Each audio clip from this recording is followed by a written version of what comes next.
Next chapter में हमें दिखाया जाता है ब्लैक एंट की शैडो की रैंक जनरल होती है। तो इसको देखकर जिन्बू मन में सोचता है, ये रैंक मैंने पहले कभी नहीं देखी, ये रैंक शायद लाइट नाइट से ऊपर की होगी। और फिर जिन्बू क्वीन की शैडो को एक्सट्रैक्ट करने जा रहा होता है, बट तभी ब्लैक एंड जिन्बू को बोलता है, my king give me a name. फिर जिन्बू को ऐसा लग रहा होता है जो एंट है वो उसे अपनी लॉयल्टी दिखा रहा है दूसरे सोल्जर्स की तरह। तब जिन्बू उसे बोलता है, तुम कब से बोलने में कैपेबल हो? तब एंट जवाब देता है, हमेशा से ही। उसका जवाब सुन के जिन्बू भी सरप्राइज हो जाता है। फिर जिन्बू सोचता है शायद हायर रैंक सोल्जर्स बोलने की एबिलिटी को गेन कर सकते हैं। फिर जिन्बू ब्लैक एंट को बोलता है, मैं वो इंसान हूँ जिसने तुम्हें मारा है, तो क्या तुम अभी भी मुझे फॉलो करना चाहते हो? तब ब्लैक एंट जवाब देता है, मैं आपके हाथों नहीं मरा हूँ, मैं आपकी पावर से रिबॉर्न हुआ। और फिर वो जिन्बू से अपना नाम मांग रहा होता है। फिर जिन्बू सोचता है, मुझे इसका क्या नाम रखना चाहिए। फिर उसे एक ऑथर का नाम याद आता है जिसने द एंड नॉवल लिखी होती है। और तब जिन्बू उस एंट को बोलता है, तुम्हारा नाम है बेरू। फिर बेरू अपने नाम के लिए जिन्बू को थैंक्स बोलता है। इसके बाद जिन्बू जाता है क्वीन के पास और बोलता है, राइस। फिर क्वीन की शैडो भी एक्सट्रैक्ट हो जाती है। जब क्वीन की शैडो एक्सट्रैक्ट हो जाती है तब दूसरी एंट्स बहुत अजीब बिहेव करने लग जाती है। ये सब देख के जिन्बू भी सरप्राइज हो जाता है और इसका जवाब वो बेरू से पूछता है। और बेरू उसको बताता है जो एंट क्वीन है उसके पास इनहेरिट पावर है जिससे वो पूरी कॉलोनी में रूल कर सकती है। और फिर जिन्बू बेरू से कहता है, तुम मुझे ये कह रहे हो कि जब तक क्वीन जिंदा है तब तक वो एंट्स को ऑर्डर दे सकती है? और बेरू कहता है, यस माय किंग। फिर जिन्बू बेरू से दूसरा सवाल पूछता है, जो क्वीन है उसका माना काफ़ी लो है उसके रैंक के मुकाबले, तो तुम मुझे बता सकते हो उसका माना क्यों कम हो गया है? फिर बेरू जवाब देता है, जो क्वीन का माना है वो सिर्फ रिप्रोडक्शन में यूज़ होता है, और उसका माना लो होने का जो रीज़न है वो ये है कि अभी उसके पास कोई बॉडी है ही नहीं रिप्रोडक्शन करने के लिए। फिर जिन्बू समझ जाता है कि बैटल में क्वीन कोई काम की नहीं है, इसलिए वो क्वीन को टर्मिनेट कर देता है। इसके बाद जिन्बू अपने सोल्जर्स को एशन स्टोन्स कलेक्ट करने से मना कर देता है, क्योंकि ये स्टोन्स जेजू आइलैंड के रिकंस्ट्रक्शंस में काम आएंगे और जो जहाँ डैमेज हुआ है उसको कंपनसेट करने में भी काम आएंगे। और ये सुनकर सोल्जर्स काफ़ी खुश हो जाते हैं। और फिर जिन्बू अपने मन में सोच रहा होता है जो ये एंट्स बचे हुए हैं उनसे वो कैसे डील करे। फिर वो बेरू को बोलता है, हमने अपना बेस्ट ट्राई किया लेकिन। फिर बेरू बोलता है, मास्टर मैं फील कर पा रहा हूँ कि जो हमारे एनिमी हैं उनको काफ़ी मुश्किल हो रही है आसमान में नेविगेट करने में, क्योंकि उनके पास कोई लीडर नहीं बचा और वो इनकैपेबल हैं अपनी फॉर्मेशन को मेंटेन करने में। कंफ्यूजन के कारण जो उनका फॉर्मेशन है वो टूट रहा है। फिर जिन्बू बेरू को पूछता है, तुम उन सभी एंट्स को वाइप आउट कर सकते हो?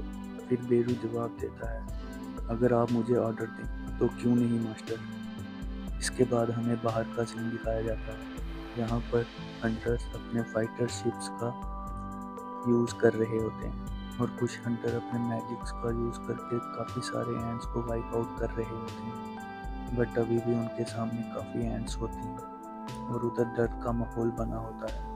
और तभी उधर बेरू आ जाता है और वो एक ही अटैक में काफ़ी सारी एंट्स को वाइप आउट कर देता है। और हमें बताया जाता है कि एंट्स को टर्मिनेट करने का मिशन 2 दिन तक चला।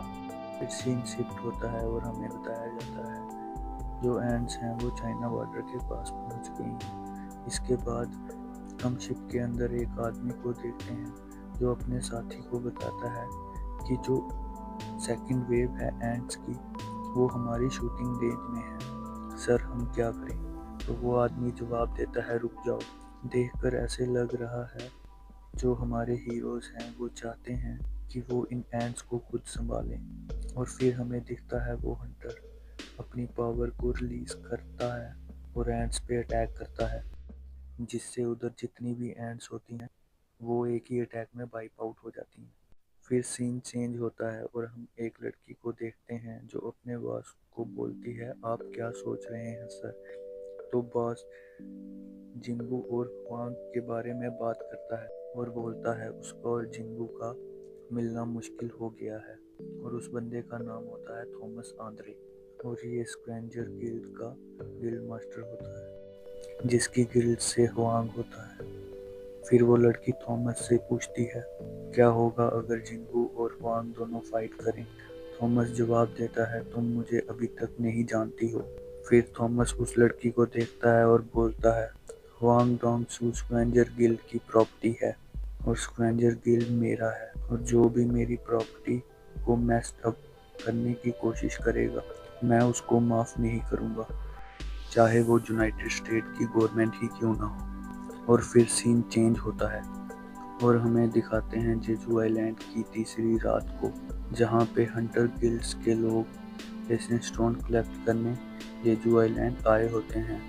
तभी पार्क की नज़र एक एंट पर पड़ती है और वो उस एंट को अपनी स्वाड से काट देता है, और फिर बाकी लोगों को कहता है, आपको चिंता करने की ज़रूरत नहीं है, यहाँ कुछ एंट्स होंगी जो बच गई होंगी, लेकिन मैं तुम सबको प्रोटेक्ट करूँगा। तभी पार्क के साथी की नज़र एक मॉन्स्टर पे पड़ती है जो उनकी तरफ आ रहा होता है। तभी पार्क उस मॉन्स्टर को चिल्लाते हुए कहता है, तुम कौन हो। फिर सभी लोग चौकन्ने हो जाते हैं, लेकिन वो मॉन्स्टर अलग ही लैंग्वेज बोल रहा होता है। तब पार्क समझ जाता है ये मॉन्स्टर बीस्ट की लैंग्वेज बोल रहा है, और उतने में ही एक दूसरा मॉन्स्टर चुटकी बजाता है, जिससे उधर जितने भी हंटर्स होते हैं वो अनकॉन्शियस हो जाते हैं। फिर बीस्ट दूसरे मॉन्स्टर को बोलता है, तुम ऐसा क्यों कर रहे हो। तो मॉन्स्टर जवाब देता है, कुछ भी करने की हमें ज़रूरत नहीं है, इसलिए मैंने सबको सुला दिया है। तो फिर मॉन्स्टर उस बीस्ट से पूछता है, तुमने चेक किया। तो बीस्ट बोलता है, मैं श्योर हूँ ये उसी की पावर है। फिर हमें दिखाया जाता है जो मॉन्स्टर होता है वो आइस मोनार्क होता है। वो बोलता है, मुझे समझ नहीं आ रहा है वो ह्यूमंस की हेल्प क्यों कर रहा है। तो बीस्ट बोलता है, कौन जानता है उसके दिमाग में क्या चल रहा है, और अगर तुम्हें जानना ही है तो तुम उसी से क्यों नहीं पूछ लेते। फिर आइस मोनार्क एक गेट ओपन करता है और जाने से पहले किसी के हंट की बात करता है और चला जाता है। और फिर हम बीस्ट मोनार्क को देखते हैं जो गेट ओपन करता है और चला जाता है। सीन चेंज होता है और हम देखते हैं जिंबू को जो हंटर्स के फ्यूनरल में आया होता है। इसी दौरान हमें बताया जाता है जेजू आइलैंड रेड के बाद काफ़ी लोग जिंबू को अप्रिशिएट कर रहे होते हैं और कुछ लोग उसे क्रिटिसाइज भी कर रहे होते हैं, क्योंकि अगर वो पहले ही आ जाता तो इतनी सारी कैजुअलिटीज़ नहीं होती। फिर हमें आसपास का सीन दिखाया जाता है जिसमें लोग काफ़ी दुखी होते हैं, क्योंकि उनका कोई ना कोई अपना इस रेड में मारा गया होता है। फिर जब जिंबू जा रहा होता है तब उसके पास बीक आता है और बोलता है, मुझे हमेशा से ही लगता था कि कोई भी सिंगल हीरो किसी भी वार को ख़त्म नहीं कर सकता है, लेकिन अब मुझे लगता है मैं गलत हूँ। और फिर वो जिंबू को सब कुछ करने के लिए थैंक्स बोलता है। और इसी बीच चाहिन भी जिंबू को देख रही होती है, लेकिन जब जिंबू उसकी तरफ देखता है तो वो शर्मा के अपना सिर घुमा देती है। तो जिंबू सोचता है इसे क्या हो गया है। फिर सीन चेंज होता है और हमें दिखते हैं मिस्टर गो और जिंबू जो कहीं पे बैठे होते हैं। फिर मिस्टर गो जिंबू को बोलते हैं, तो तुम अब अपना गिल्ड बनाने का प्लान कर रहे हो, लेकिन जो सर्टिफाइड एक्स रैंक हंटर्स होते हैं उनको ज़रूरत नहीं है गिल्ड मास्टर के लाइसेंस की। तुम्हें सिर्फ एसोसिएशन को कॉल करना है, बाकी हम सब संभाल लेंगे। फिर जिंबू बोलता है, ओके। फिर मिस्टर गो जिंबू से पूछते हैं, तुमने जेजू आइलैंड पे कोई बैरियर कास्ट किया था। ये सुन के जिंबू भी थोड़ा शॉक हो जाता है, और फिर मिस्टर गो उसे बताते हैं कि हंटर गिल्ड ने कुछ हंटर्स को जेजू आइलैंड भेजा था एसेंस स्टोन कलेक्ट करने के लिए, लेकिन उधर सारे हंटर्स हमें अनकॉन्शियस मिले और उन्हें ऐसा लगता है कि जिंबू ने कोई बैरियर कास्ट कर दिया होगा और उसे हटाना भूल गया होगा।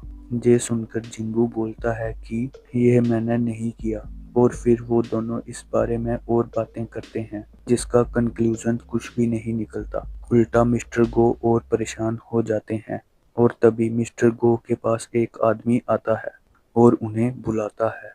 जाने से पहले मिस्टर गो जिन्बू से कहते हैं जो हमारे गेस्ट हैं वो समय से पहले आ गए हैं, और वो जिन्बू को शुक्रिया बोलते हैं अपना टाइम निकालने के लिए। फिर जिन्बू अपनी गाड़ी की तरफ जा रहा होता है। तभी एक आदमी आता है और बोलता है, मिस्टर सान, आपसे मिलकर खुशी हुई, और मेरा नाम एडम वाइट है और मैं सीनियर ऑफिसर हूँ फेडरल ब्यूरो ऑफ हंटर्स का। तभी जिन्बू अपने मन में सोचता है, इसे मुझसे क्या काम है। तभी एडम वाइट अपना कार्ड जिन्बू को देता है और बोलता है, आप मुझे एडम बुला सकते हो और मुझे माफ करना ऐसे मिलने के लिए, लेकिन आपको ट्रैक करना बहुत मुश्किल है। हालांकि एक बार मैं आपके ऑफिस में भी आया था। तभी जिन्बू को याद आता है कि ये वही आदमी है जिसके बारे में जिनू बता रहा था। फिर जिन्बू उससे बोलता है, तुम्हें मुझसे क्या काम है। तो एडम जवाब देता है, मेरे पास कुछ इन्फॉर्मेशन है जो मैं आपके साथ शेयर करना चाहता हूँ, और पूरी दुनिया में ऐसी कोई भी कंट्री नहीं है जो आपके साथ ये इन्फॉर्मेशन शेयर करेगी। फिर जिन्बू पूछता है, तुम मेरे साथ ये इन्फॉर्मेशन क्यों शेयर कर रहे हो। तो एडम जवाब देता है, आप जैसे स्पेशल इंसान को ये इन्फॉर्मेशन देने में हमारा भी फायदा है।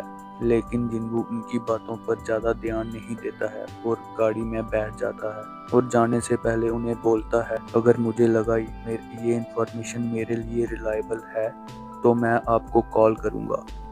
फिर एडम बोलता है, मैं भी कितना बेवकूफ़ हूँ, आपको ये बताना भूल गया कि सौदा करते टाइम कभी भी अच्छे हाथ को छुपाना नहीं चाहिए। और फिर वो बोलता है, एक अपग्रेडर है जो दूसरों की पावर को अपग्रेड कर सकता है, और ये बात आपने पहले नहीं सुनी होगी। ये सुनकर जिन्बू चौंक जाता है और अगले ही पल वो उसके साथ चला जाता है, और वहाँ जिन्बू सबसे पहले फेडरल ब्यूरो के डायरेक्टर से मिलता है जिसका नाम माइकल होता है। और फिर दोनों एक दूसरे से इंट्रोडक्शन करते हैं और एडम भी जिन्बू को बोलता है कि वह माइकल का इंटरप्टर है, और फिर वो बैठ जाते हैं। फिर माइकल जिन्बू को इमिग्रेशन डॉक्यूमेंट्स देता है और बोलता है, यूजुअली इसे बनने में 1 से 2 साल लग जाते हैं, लेकिन हमने आपके लिए ऐसे ही बना दिए हैं। लेकिन जिन्बू उनसे कहता है, मैं इनमें इंटरेस्टेड नहीं हूँ, मैं यहाँ इसलिए आया हूँ क्योंकि एडम वाइट ने मुझे बताया है कि आपके पास मेरे लिए कोई इन्फॉर्मेशन है, एक अवेकन बीइंग जो दूसरे अवेकन बीइंग की पावर को अपग्रेड कर सकता है। क्या ये पॉसिबल भी है। तो माइकल हंसते हुए जवाब देता है, एक्चुअली मैं एक पर्सन है जो ऐसा कर सकता है और वो हमारे साथ है। और फिर वो अपने साथी को बोलता है, मिस लेनर को यहाँ बुलाओ। इसके साथ ही हमारा ये एपिसोड ख़त्म होता है।